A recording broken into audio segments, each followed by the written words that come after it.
If you enjoy these deep dives into the hidden histories of the Cold War and the secret lives that operated in the shadows of suburbia, please make sure to subscribe to the channel and turn on notifications.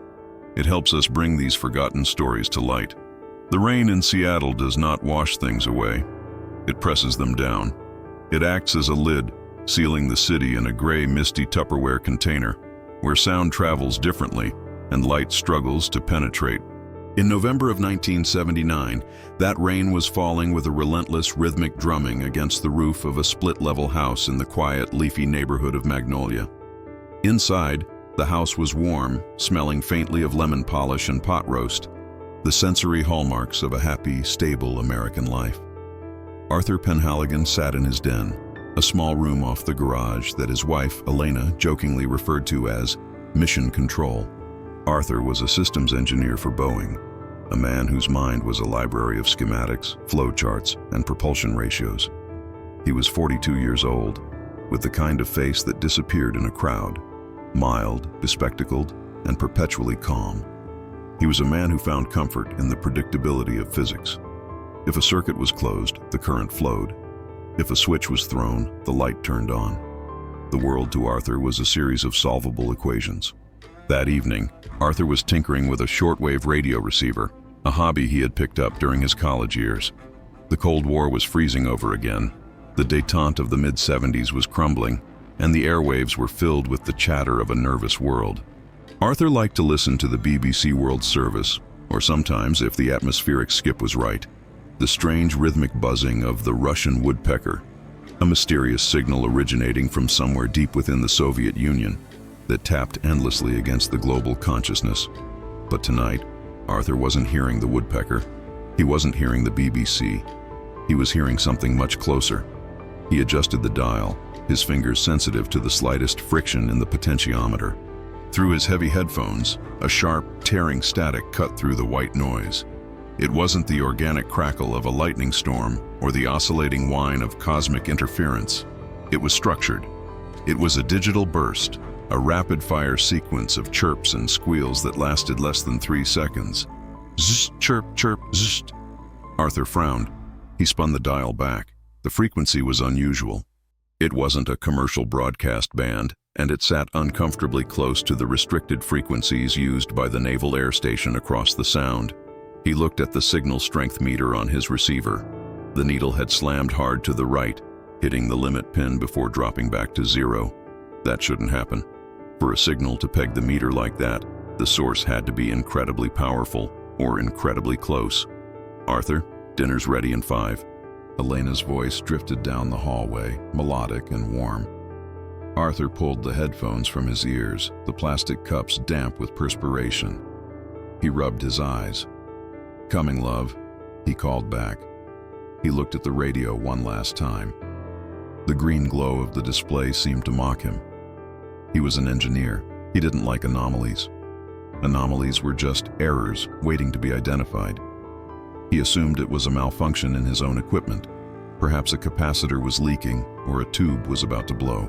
He switched off the unit, the green light fading to black, and stood up. He walked into the kitchen, where the domestic scene was picture perfect. Elena was placing a serving bowl of potatoes on the table. She was a striking woman, tall with dark hair that she wore in a sensible bob, and eyes that were an unplaceable shade of hazel. They had been married for 11 years. They had met in 1968 at a conference in London, where she was working as a translator for a trade delegation. She was originally from Austria, she had told him, orphaned young, raised by an aunt in Vienna. Her accent was faint, a charming lilt that softened her consonants. She smiled at him, wiping her hands on a floral apron. "Did you fix the thing?" "Not yet," Arthur said, kissing her on the cheek. "Just some interference. I think the wiring in the den is getting old. I might have to tear out the drywall this weekend." Elena paused. Her hand, which had been reaching for the salt shaker, stopped in midair for a fraction of a second, before continuing. It was a movement so subtle that anyone other than a man who spent his life measuring micro-tolerances would have missed it. "Oh, don't bother with that, Arthur," she said lightly. "You work too hard as it is. The wiring is fine. It's probably just the storm." "Maybe," Arthur said, sitting down. But the signal strength was off the charts. It was almost as if the transmission came from inside the house. Elena laughed, a bright, tinkling sound. Inside the house? Unless the toaster is trying to communicate with Moscow, I think you're safe, darling. Now eat. The roast will get cold. Arthur picked up his fork. He smiled at his wife, the woman who folded his socks, who remembered his mother's birthday, who had nursed him through a bout of pneumonia 3 years ago. He loved her with a quiet, desperate intensity. But as he chewed the roast beef, a small, cold knot formed in his stomach. It wasn't the signal that bothered him. It was the pause, that tiny, infinitesimal hesitation when he mentioned tearing out the drywall. Arthur Penhaligon was an engineer. He knew that structural integrity relied on everything being exactly where it was supposed to be. And for the first time in 11 years, he felt a vibration in the foundation. The doubt, once planted, is a noxious weed. It grows in the dark, fed by silence and watered by paranoia. For the next 3 days, Arthur went to work at the Boeing plant in Everett, stared at blueprints for hydraulic systems, and found his mind drifting back to the signal strength meter in his den. He was a man of logic. Logic dictated that he prove his hypothesis wrong so he could return to his comfortable life. The hypothesis was absurd. The signal came from inside the house. To disprove it, he needed to isolate the variable. On Thursday, Arthur left work early. He told his secretary he had a dental appointment, a lie that felt heavy and clumsy on his tongue. He drove home through the drizzle, the windshield wipers slapping a frantic tempo. Elena worked part-time at a travel agency downtown on Tuesdays and Thursdays. The house would be empty. He arrived at 2:15 p.m. The house was silent. He went straight to the den. He didn't turn on the radio. Instead, he opened his tool chest and took out a spectrum analyzer, a piece of high-end equipment he had borrowed from the lab under the guise of calibrating it for a project. It was a heavy metal box with a cathode ray tube screen that visualized radio frequencies. He turned it on and began to sweep the room. Nothing. Just the background hum of the refrigerator in the kitchen and the 60-cycle hum of the electrical mains. He felt a wave of relief. It was his radio, just a glitch. He was being a paranoid fool, perhaps suffering from the stress of the upcoming project deadline. He was about to pack up when he decided to check the attic. The attic ran the length of the house, and the main coaxial cable for the television antenna ran through it. If there was interference, it might be an unshielded joint up there. He pulled down the hatch in the hallway ceiling and climbed the folding stairs. The attic was dusty, smelling of fiberglass insulation and old cedar. He turned on his flashlight, the beam cutting through the suspended dust motes. He crawled along the joists, sweeping the analyzer wand back and forth. He reached the chimney stack, a brick pillar that rose through the center of the house. The analyzer spiked. Arthur froze. The green line on the screen jumped, indicating a localized magnetic field. It wasn't a transmission. Nothing was transmitting right now, but it was the signature of powered electronics in standby mode. He shone the light on the bricks. They looked normal, old, red, dusty bricks. But the reading was coming from inside the chimney structure. Not the flue itself, but the space between the chimney and the framing of the wall. Arthur set the analyzer down. He reached out and touched the insulation batting next to the chimney. It felt loose. He pulled it back. Behind the pink fiberglass, the plywood sheathing had been cut. It was a neat, precise square, reattached with magnetic strips and covered with a layer of false dust.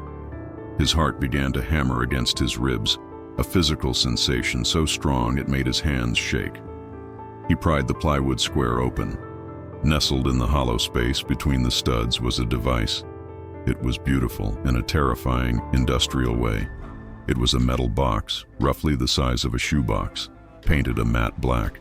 Cables ran from it, tapping directly into the house's main power line with professional-grade alligator clips. Another cable ran up, disappearing through the roof vent. An antenna disguised, he realized with a jolt, as a lightning rod. Arthur recognized the components. He saw high-speed burst transmission modulators. He saw encryption tumblers. This wasn't ham radio gear. This wasn't commercial electronics. This was military-grade hardware, and it wasn't American. He saw the Cyrillic stamping on the serialized plate riveted to the chassis. Sdelano Vive SSSR, made in USSR. Arthur sat back on his heels, the fiberglass insulation itching his skin, the damp cold of the attic seeping into his bones. He stared at the black box. It was a burst transmitter, designed to compress long messages into microsecond squawks that were nearly impossible to triangulate. He had found the source of the anomaly. He had disproven the hypothesis that it was a glitch. He looked at his watch. 3:45 p.m. Elena would be home in an hour. He had to put it back. He had to make it look exactly as he had found it. He had to go downstairs, sit in his chair, and pretend that his world hadn't just shattered into a million jagged shards. He worked with the frantic precision of a bomb disposal expert. He replaced the plywood. He smoothed the insulation. He scattered a handful of dust from a nearby beam over the area to hide his fingerprints. He climbed down from the attic, folded the stairs, and stood in the hallway. He looked at the family photos on the wall. Arthur and Elena at Niagara Falls. Arthur and Elena at the company Christmas party. Elena laughing, holding a glass of champagne. The woman in the photos was a stranger. The woman he had slept next to for 11 years. The woman he had vowed to protect was an operative for the Komite Gosudarstvenoi Bezopasnosti, the KGB. Arthur went to the bathroom and vomited. Then he washed his face, brushed his teeth, and went to the kitchen to start the kettle. When Elena walked through the door at 5 p.m., he was reading the newspaper. "Hello, darling," she said, shaking her umbrella. "How was the dentist?" "Fine," Arthur said, turning the page. "Just a cleaning. No cavities." He didn't look up. He couldn't. He was afraid that if he looked into her eyes, she would see the reflection of the black box in his own. The days that followed were a masterclass in compartmentalization. Arthur split his mind in two. There was husband Arthur, who asked about the grocery list and complained about the Seahawks' defense. And there was engineer Arthur, who was cold, calculating, and observing a complex system failure. He needed data. The transmitter proved she was sending information. But what information? And to whom and how? He began to watch her. He realized, with a sickening clarity, that she was a master of being unremarkable. In the intelligence community, they call it being a gray man, someone who blends into the background so perfectly that they leave no memory impression. Elena was the perfect suburban wife. She was friendly but not overly gregarious. She volunteered but never led committees. She dressed well, but never flamboyantly. Arthur started tracking the odometer on her powder blue Honda Civic. Every night after she fell asleep, he would creep out to the garage with a flashlight and a small notebook. He would record the mileage. November 14th, 45,672. November 15th, 45,680. November 16th, 45,750. 70 miles on a Thursday. She had said she was just going to the library and the butcher. The library was 2 miles away. The butcher was 3. Where did the other 65 miles go? He couldn't ask. Asking was a variable he couldn't introduce yet. He began to audit the house. When she was in the shower, he would go through her purse. He never took anything. He simply photographed the contents with a small Minox camera he had bought at a pawn shop 3 towns over, paying cash. He found receipts that didn't make sense. A parking stub for a garage in downtown Seattle near the Federal Building. A ticket for a ferry to Bremerton, where the naval shipyards were located. He checked the telephone. It was a standard rotary model on the kitchen wall. He unscrewed the mouthpiece cap one morning after she left. There was nothing inside, no bug. But he noticed that the dust on the baseboard near the phone jack had been disturbed. He pulled the plate off the wall. Tapped into the phone line was a recording device. But it wasn't a bug to listen to them. It was a passive tap, likely used to record incoming signals or triggers. Arthur realized he was out of his depth. He was an engineer, not a spy. But engineering is simply the application of scientific principles to solve problems. The problem was, my wife is a spy. The solution required understanding the scope of the compromised data. He thought about his own work. He was currently a lead on the guidance system for the new cruise missile prototype.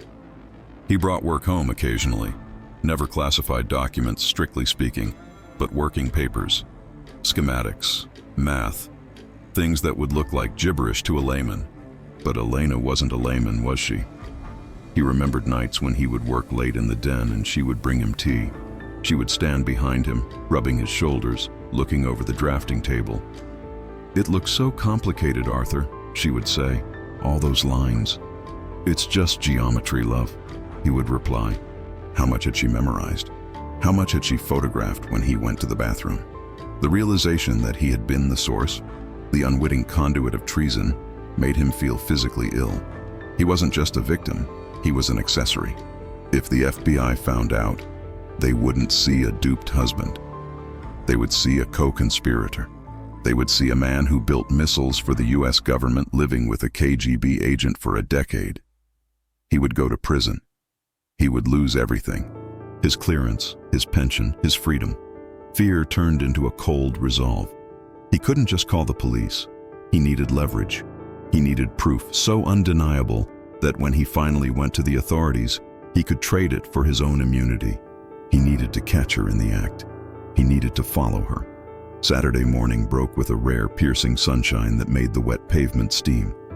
Elena announced she was going to the Pike Place market to buy fresh salmon and flowers. It was a routine trip. She did it every other Saturday. "I'll stay here," Arthur said, sipping his coffee.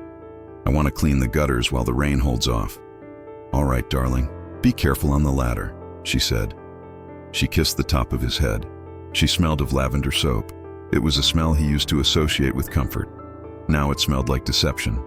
As soon as her Honda backed out of the driveway, Arthur was moving. He didn't take his car. His car, a distinctively beige Ford sedan, would be too recognizable. He had prepared for this. He had rented a beat-up Chevrolet Nova from a dodgy agency near the airport the day before, parking it 3 blocks away. He ran to the rental car, keyed the ignition, and pulled out. He caught sight of her blue Honda turning onto the main arterial road heading south toward the city. He stayed 3 cars back. Traffic was moderate. He focused on her bumper stickers, a Save the Whales sticker and a local NPR station decal. Camouflage. She drove into the city, but she didn't go to the market. She drove past the exits for downtown and continued south to the industrial district. She pulled into a large open parking lot near the train tracks, an area of warehouses and shipping containers. Arthur pulled over a block away, his heart hammering. He grabbed a pair of binoculars from the passenger seat. Elena parked. She didn't get out. She sat in the car. 5 minutes passed, then 10. A dark sedan entered the lot. It drove slowly past her car. As it passed, the brake lights flashed twice. It didn't stop. It continued to the far end of the lot and parked. Elena got out of her car. She was carrying a canvas tote bag. She walked toward a rusted chain-link fence that separated the lot from a patch of scrubby blackberries and debris. She didn't look at the sedan. She knelt down near a concrete piling, pretending to tie her shoe. Arthur adjusted the focus. He saw her hand move quickly. She slid a small magnetic container, like a hide key, onto the backside of the metal fence post. It was done in a second. She stood up, brushed off her knee, and walked back to her car. She got in and drove away. Arthur waited. He was sweating, despite the cool air. The dark sedan remained parked. A man got out. He was wearing a gray raincoat and a flat cap. He lit a cigarette and walked casually along the fence line. When he reached the piling, he paused, leaned against the fence to smoke, and his hand dropped down. When he walked away, the magnetic container was gone. A dead drop. A classic textbook intelligence exchange. Arthur didn't follow the man. He couldn't risk it. He had seen enough. He knew how she did it. Now he needed to know what she was giving them. He needed to intercept the message before it went into the container. He drove back to the rental agency, returned the car, and ran back to his house. He was up on the ladder cleaning gutters when Elena pulled into the driveway an hour later, carrying a package of salmon wrapped in butcher paper. "The market was chaos today," she called up to him. "Tourists everywhere." "I bet," Arthur shouted down. "Did you get the dill?" "I did." She walked inside. Arthur gripped the rung of the ladder so hard his knuckles turned white. She was lying to his face with the ease of breathing.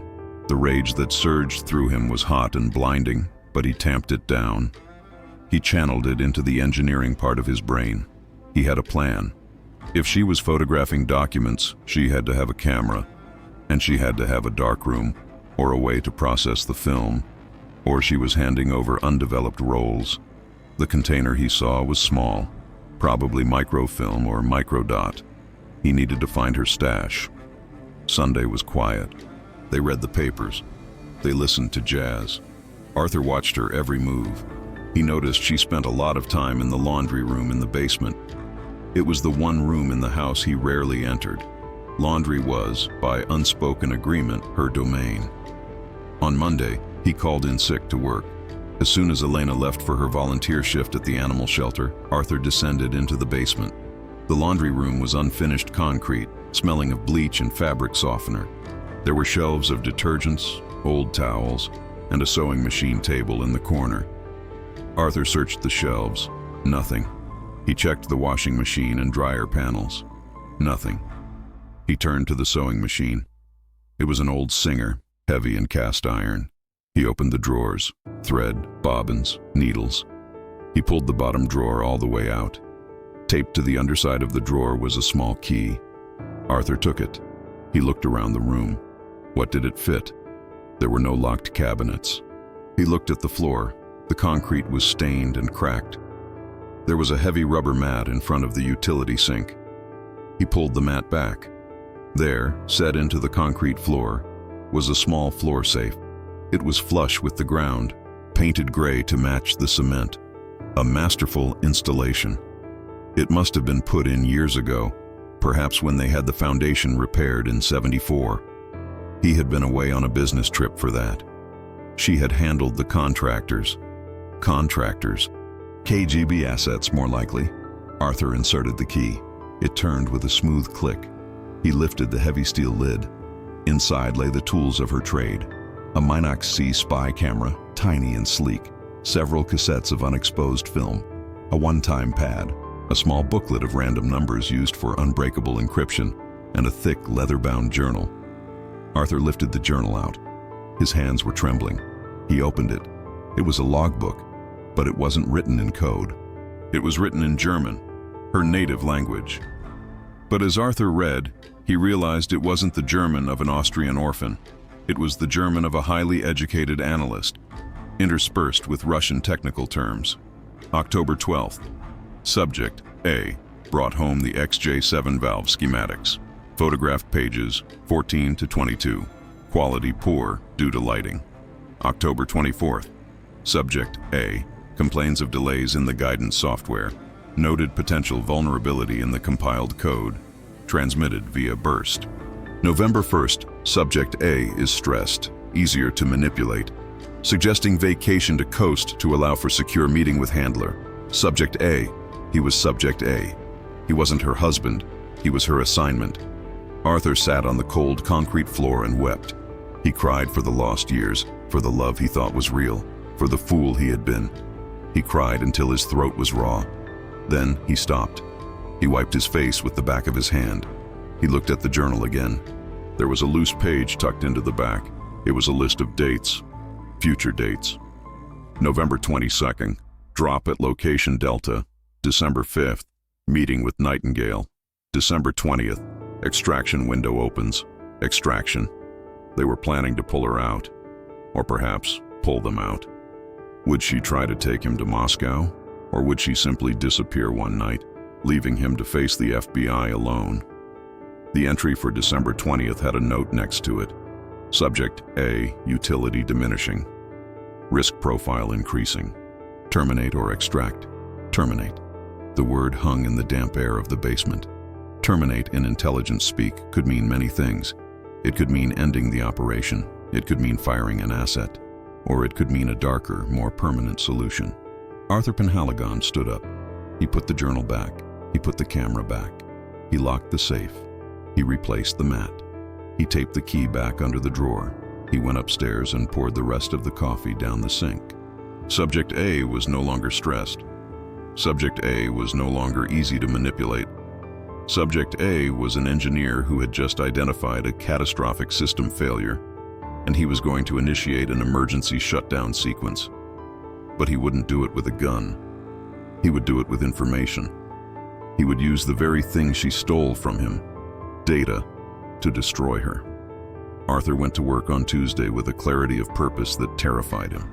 He needed to confirm that the channel was active and that the FBI would catch her in the act without him having to hand over the evidence himself just yet. He needed to distance himself from the treason. He decided to build a canary trap. In intelligence circles, a canary trap involves planting different versions of false information to see which one leaks. Arthur didn't need to find the leak.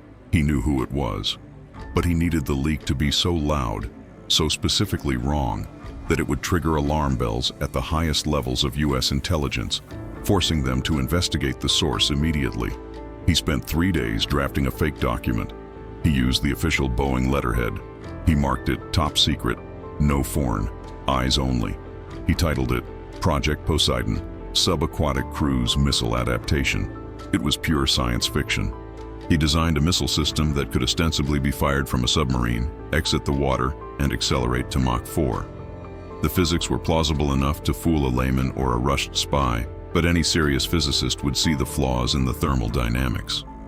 He made the drawings intricate. He added Department of Defense distribution stamps. On Friday night, he brought the folder home. He acted exhausted. He poured a whiskey and left the folder on the coffee table while he went to take a shower. "Don't touch that, Elena," he said, feigning a lapse in security discipline. It's the big one. If this works, we win the Cold War." He saw her eyes flick to the red stamp on the folder. "Of course, Arthur. Go shower. I'll make dinner." Arthur stood in the shower, the water running cold, counting the seconds. He knew her routine now. She would wait for the water to start. She would have the Minox in her apron pocket.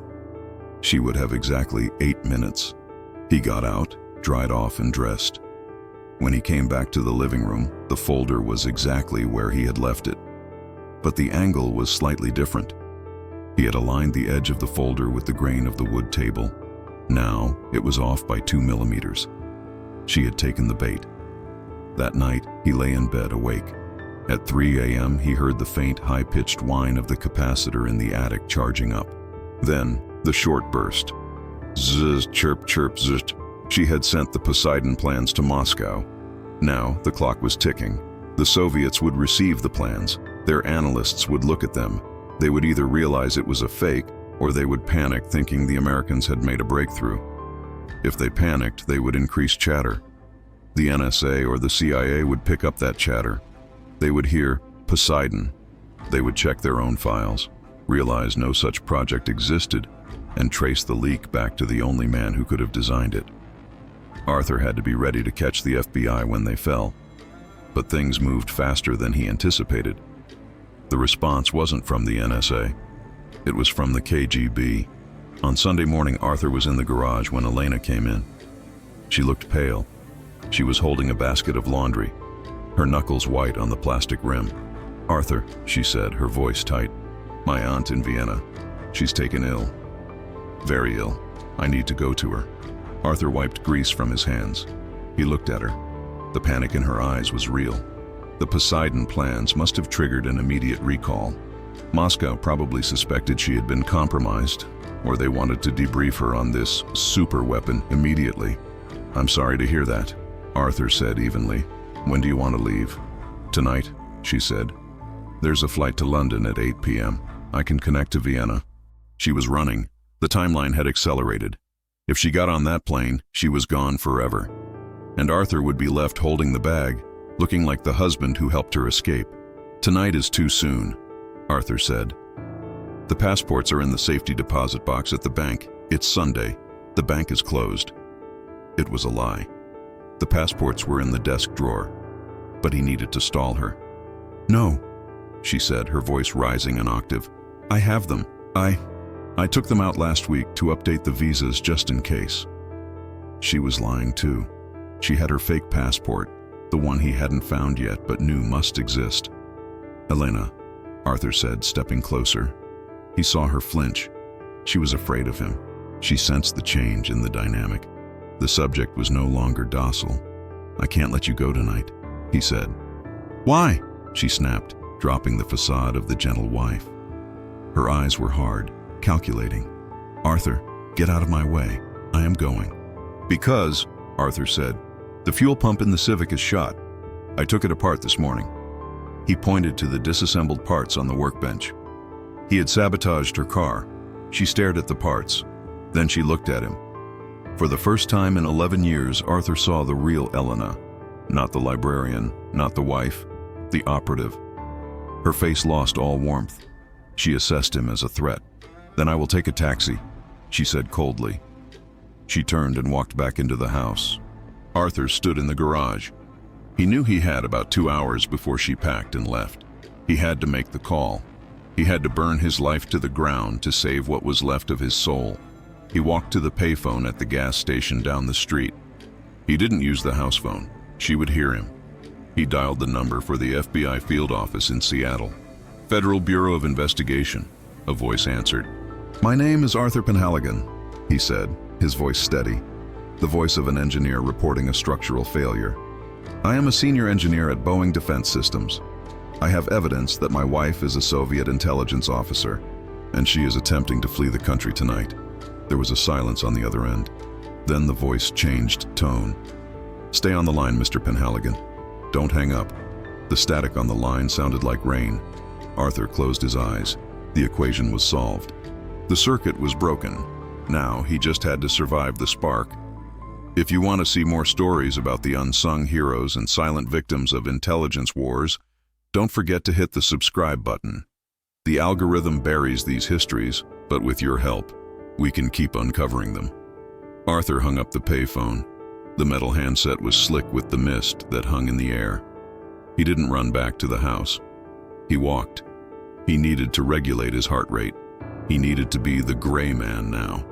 He had to walk back into the lion's den and sit on the sofa with a woman trained to kill with a ballpoint pen, and he had to pretend that he hadn't just signed her arrest warrant. When he entered the house, the atmosphere had shifted. It wasn't just tense, it was brittle. Elena was in the living room. She wasn't packing anymore. She was sitting in the armchair, staring at the window. Her hands were folded in her lap, perfectly still. On the floor beside her was a single suitcase. "The taxi will be here in 20 minutes, she said without turning her head. Her voice was devoid of the Austrian lilt. It was flatter, deeper. "I'm sorry about the car," Arthur lied, taking a seat opposite her. He picked up a magazine, his hands shaking slightly. He forced them to stop. "I'll get the pump fixed on Monday." Elena turned her head slowly. Her eyes scanned him, not like a wife looking at a husband, but like a scanner reading a barcode. She was assessing threats. She was looking for the micro-expressions of deception.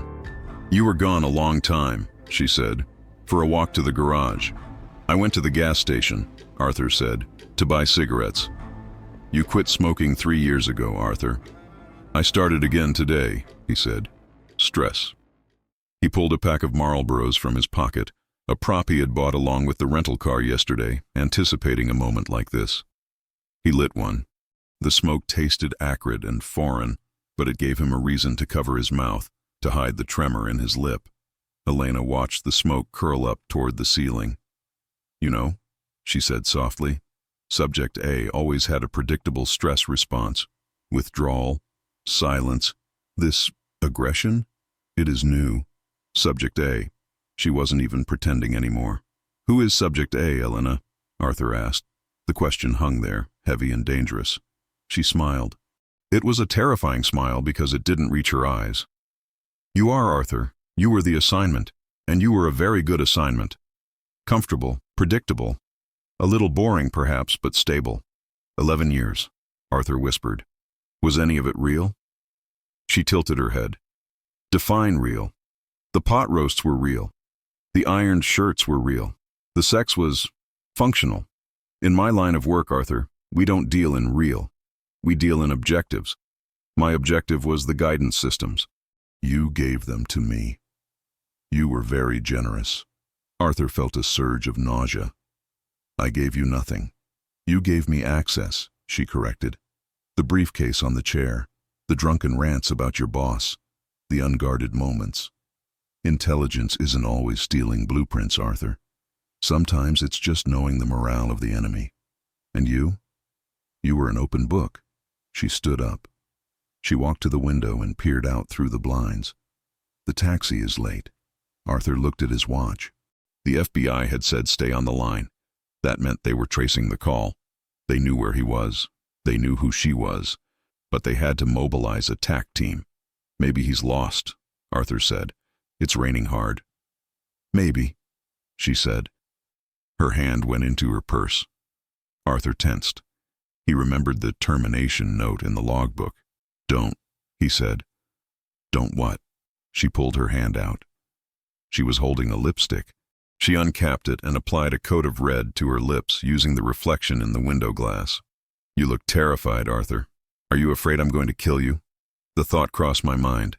I wouldn't waste the ammunition, she said, snapping the lipstick shut. You are of no value anymore. The operation is burned. The Poseidon data was the final harvest. Once I am in Vienna. She stopped. She squinted through the blinds. Down the streetlights had gone out. Not all of them. Just the ones in front of their house. That's odd, she murmured. Then the phone rang. It wasn't the phone on the wall. It was the phone in Arthur's pocket. The other prop he hadn't told her about. But it wasn't ringing. It was the house phone. Elena moved to answer it. Don't answer it, Arthur said. She looked at him. Why? Because it's not for you. At that moment, the front door exploded inward. It wasn't a kick. It was a battering ram. The wood splintered with a sound like a gunshot. Federal agents, down! Get down! The living room filled with men in dark windbreakers and body armor. They moved with a fluid, violent grace. Red laser dots danced across the floral wallpaper, across the family photos, across Elena's chest. She didn't scream. She didn't run. She simply raised her hands, the lipstick still clutched in her fingers, and dropped to her knees. She looked at Arthur one last time.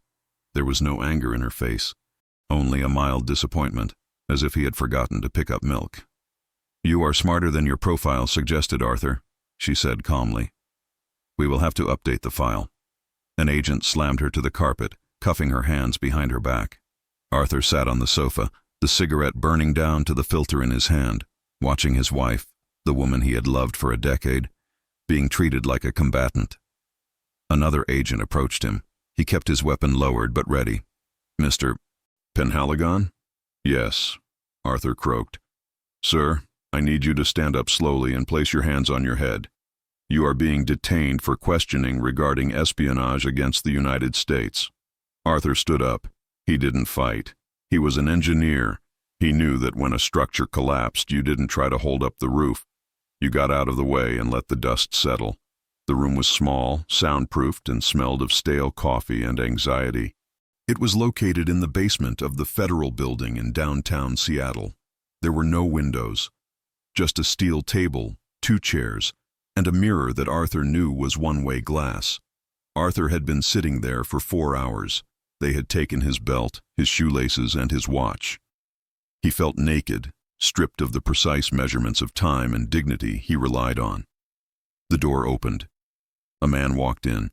He was older, with graying hair and a face that looked like it had been carved out of granite. He carried a thick file folder. Arthur recognized it. It was the Poseidon file.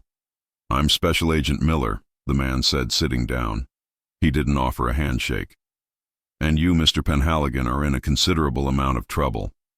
I called you, Arthur said. His voice was raspy. You did, Miller acknowledged. After 11 years. That's a long time to notice your wife is a spy, Arthur.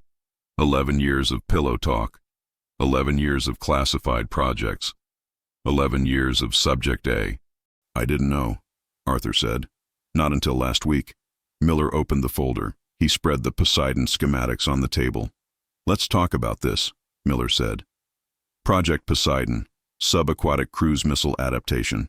Impressive work. The thermodynamics on the exit vector are creative. They're fake, Arthur said. We know they're fake, Miller snapped. We checked with the Pentagon. No such project exists.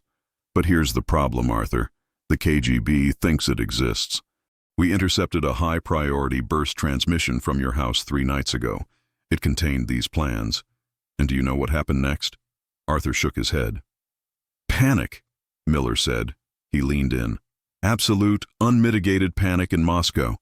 They have 3 hunter-killer submarines scrambling in the North Atlantic right now trying to find a missile test site that doesn't exist.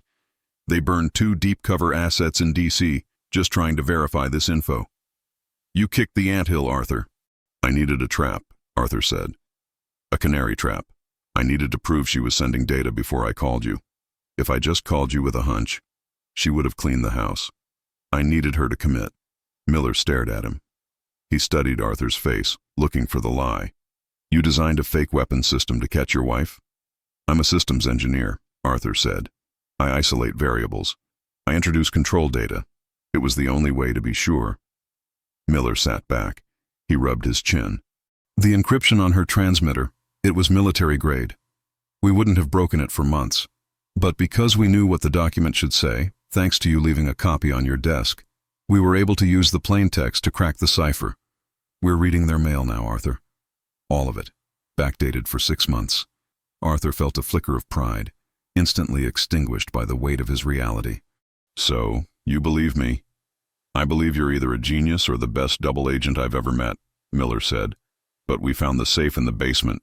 We found the logbook. We found the passport. Miller slid a photo across the table. It was a passport photo of Elena, but the name was different. Nadezhda Volkov. Born Omsk, USSR, 1944. Elena is gone, Arthur, Miller said gently. She never existed. Nadezhda Volkov is a colonel in the KGB's first chief directorate. She's been active since 1966. You weren't just married to a spy. You were married to a legend. Arthur looked at the photo. It was his wife.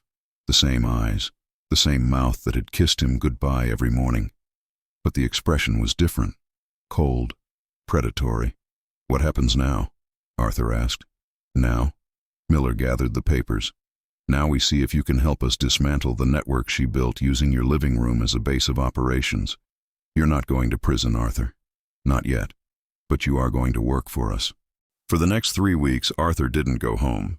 He was housed in a safe house in Maryland, debriefed for 10 hours a day. He walked the NSA analysts through every memory, every strange phone call, every dinner party guest from the last decade. He was helping them map the infection. Meanwhile, Nadezhda Volkov was being held in a black site, an undisclosed facility used for high-value detainees. She was refusing to speak. She had requested a lawyer, then a representative from the Soviet embassy. Both requests were processing. Miller came to see Arthur in the safe house on a rainy Tuesday. She wants to see you, Miller said. Arthur looked up from a plate of cold scrambled eggs. Who? Volkov. She says she'll give us the encryption keys for the older transmissions, the ones from before the Poseidon drop, but only if she talks to you first. Why? She says she wants to say goodbye properly. Miller grimaced. It's a manipulation tactic, obviously. She wants to rattle you, maybe pass a coded message. We'll be monitoring everything. But we need those keys, Arthur. There are 4 years of transmissions we can't crack. Arthur nodded. I'll do it. They flew him to a facility in Virginia. He was led into a room divided by thick, bulletproof glass. On the other side sat Nadezhda. She was wearing a standard orange jumpsuit. Her hair was unkempt, her face scrubbed of makeup. She looked older, smaller. She looked up when he entered. She smiled. Hello, Subject A, she said. Her voice was amplified by a speaker system. Nadezhda, Arthur said, testing the name. It felt heavy in his mouth. You can call me Elena, she said. I was Elena longer than I was Nadezhda in many ways. Elena is dead, Arthur said, sitting down. You killed her. Elena was a cover, she said, leaning forward. But covers are made of pieces of the self. I liked the gardening, Arthur. I liked the jazz records. That wasn't the KGB. That was just preference. Is that supposed to comfort me? Arthur asked. That you enjoyed the amenities of the life you stole? I wanted to tell you, she said, her voice dropping low, that the Poseidon trap, it was brilliant, truly. My handler, Victor, he was furious. He called me sloppy. But I wasn't sloppy. I underestimated you. I stopped looking at you as a variable and started seeing you as a constant. That was my mistake. I got comfortable. You betrayed me, Arthur said. Every day. Every time you looked at me.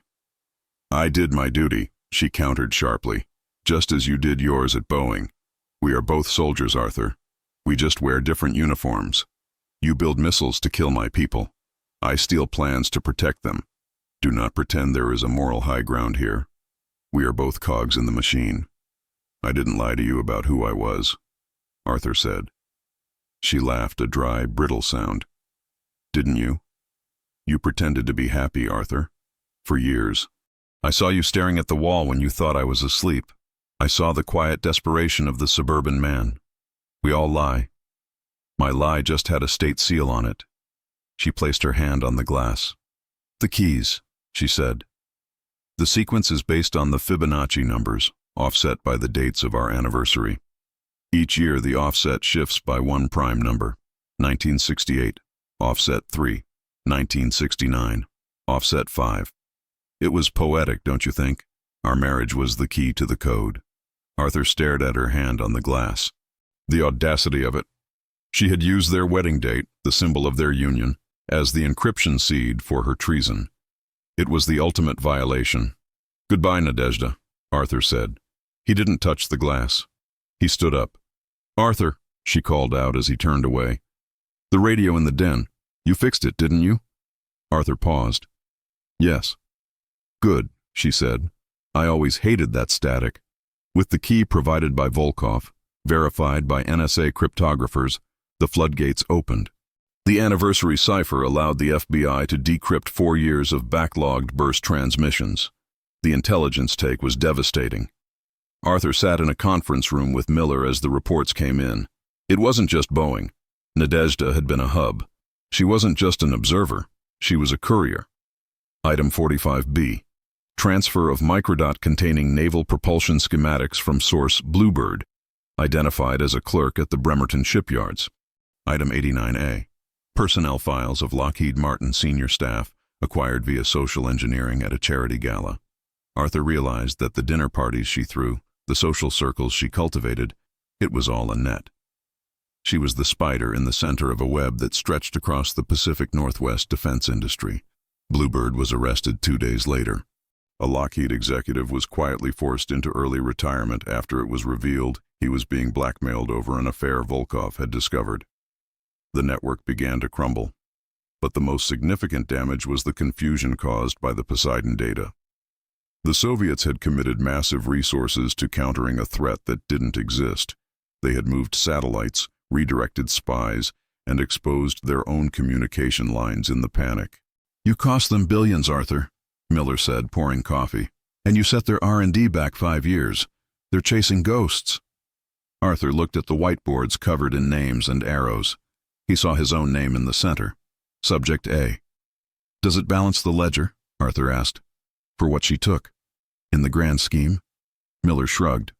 Maybe, but it doesn't give you your life back. No, Arthur said. It doesn't. The FBI cleared Arthur of all charges. They classified his involvement.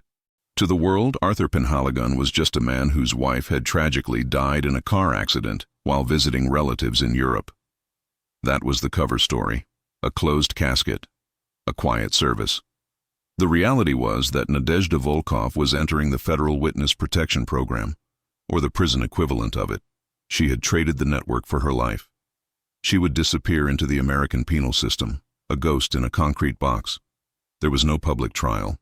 Espionage cases of this magnitude are handled in the shadows. The evidence was classified. The defendant was a foreign national operating under deep cover. A military tribunal was convened in a secure room in D.C. Arthur was called to testify. The room was sterile, filled with men in uniforms and suits. Nadezhda sat at the defense table.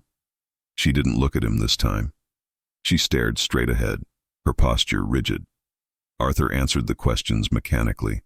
Did you know about her activities? No.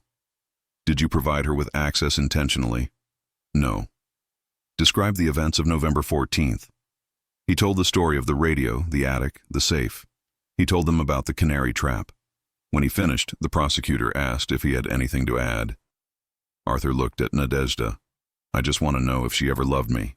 The judge, a stern Air Force general, looked uncomfortable. The witness is not here to ask questions of the defendant. But Nadezhda turned. She looked at him. Her face was unreadable, the mask of the gray man firmly in place. She simply shook her head, a micro-movement that could have meant no, or I can't say, or it doesn't matter. She was sentenced to 3 consecutive life terms for espionage and conspiracy against the United States. As they led her away, she stopped near the witness stand. She didn't speak. She just tapped her finger against her temple twice. Arthur recognized the signal. It was something she used to do when they played bridge with the neighbors. It meant I have a trick up my sleeve. Or perhaps, in this context, it meant I will remember. Arthur watched the heavy oak doors close behind her. He felt a strange sense of amputation, as if a limb had been removed. The pain was gone, replaced by a phantom sensation of something that should be there but wasn't. 6 years later, Arthur Penhaligon lived in a small cabin in Montana now. He had taken early retirement from Boeing. The settlement they gave him, hush money essentially, was substantial. They wanted him gone almost as much as he wanted to leave. He was a liability, a reminder of security failures. He spent his days fishing in the Bitterroot River. He didn't have a radio in the cabin, no TV. He read books. He built furniture in his workshop. He was solitary. The neighbors knew him as the quiet guy who fixed their generators and kept to himself. They didn't know he had once dismantled a Soviet spy ring from his attic. One evening in December, a package arrived at the general store in town. It was addressed to him. No return address. The postmark was from Vienna.